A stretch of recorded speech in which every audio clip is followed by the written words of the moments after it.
drinking water flows through 4,400 miles of water mains buried beneath the city's streets.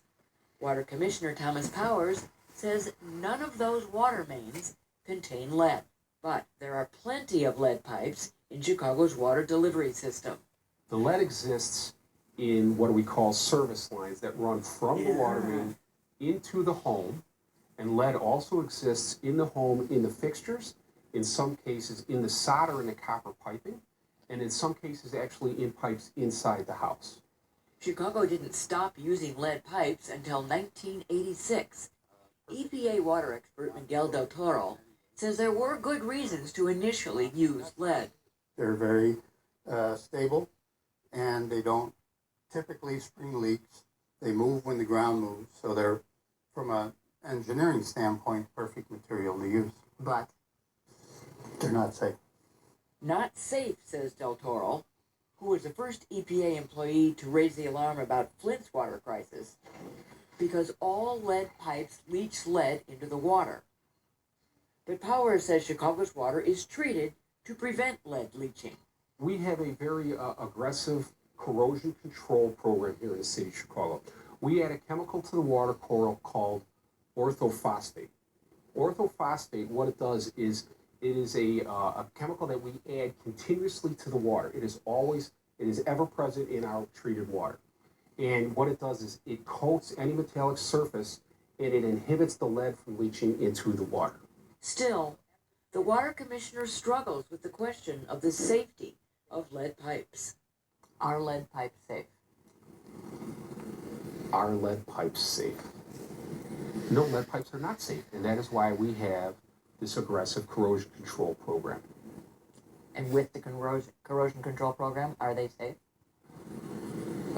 It's a tough question, Elizabeth.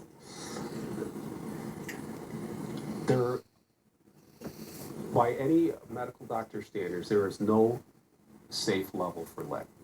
There are limits set forth by the US EPA on what are defined as action levels, and we consistently are beneath those levels.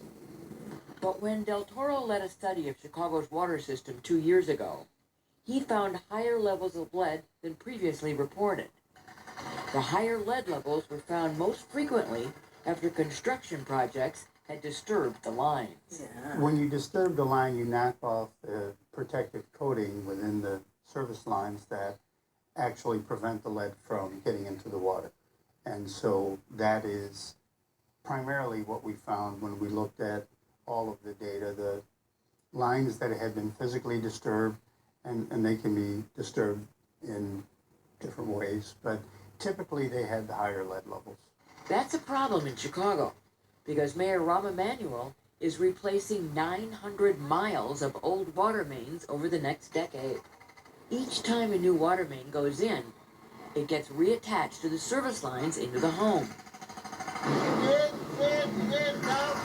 Here on West Roscoe, on the north side, city water management workers are replacing mains for 220 service lines. Residents in the area are told to take action after their service lines are reconnected to the new main. This is the flyer that the city hands out when the project has begun.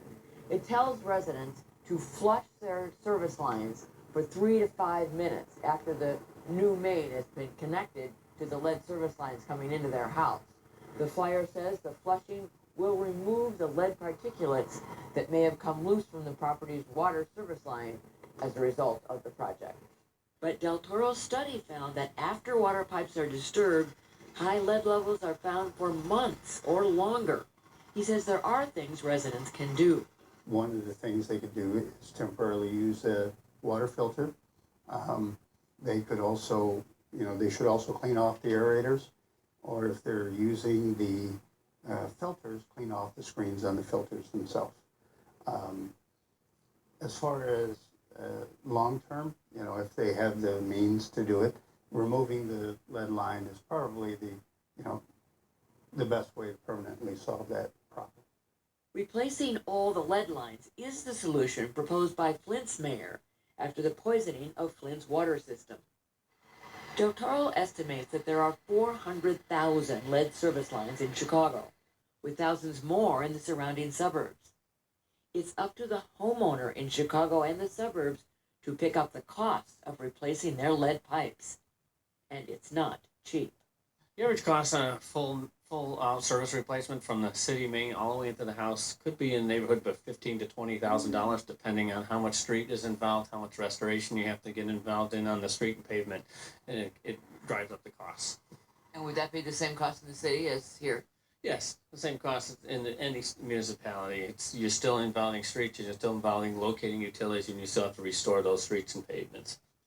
Because of the cost, homeowners rarely replace lead service lines unless there is a leak or they are renovating their homes. On this job in Kenilworth, Kerrigan plumbers are replacing a lead pipe after a leak. In this case, the homeowner elected just to replace the portion of lead pipe that leaked. He did not replace the rest of the lead pipe that ran into his home. It's not the decision that third-generation plumbing contractor Michael Kerrigan made for his own home. I replaced the water service into my own home with a copper pipe because I had small children, so it is a concern. Toxicologist and emergency room physician Dr. Jenny Liu treats children with lead poisoning. She says parents should be concerned about the effects of exposing children to lead. For a child with lead poisoning, depending on the exposure, if it's been a slow, undetected exposure, the long-term effects can be devastating, including decreased intelligence, stunted growth, other neurobehavioral effects, cognitive decline, versus lead exposure from high exposure, where you can have quicker effects, including delirium, seizures, encephalopathy, and possibly death as well. Lauren Raphael was concerned about exposing her two young daughters to lead when the family renovated their 126-year-old home in Hyde Park 5 years ago. Well, the inspector had told us that we had all lead plumbing, so I knew that right away when we moved in. Raphael made the decision to replace all the lead pipes with copper at a cost of about $10,000. She also made sure her daughters were tested for lead exposure. They had their normal lead testing, and then when we did the renovation, I specifically asked the pediatrician about it, and so I had them tested at the end of the renovation to make sure their lead levels were fine, and they were. Powers says there is no way Chicago will become the next Flint, and he stands firmly behind the quality of Chicago's water.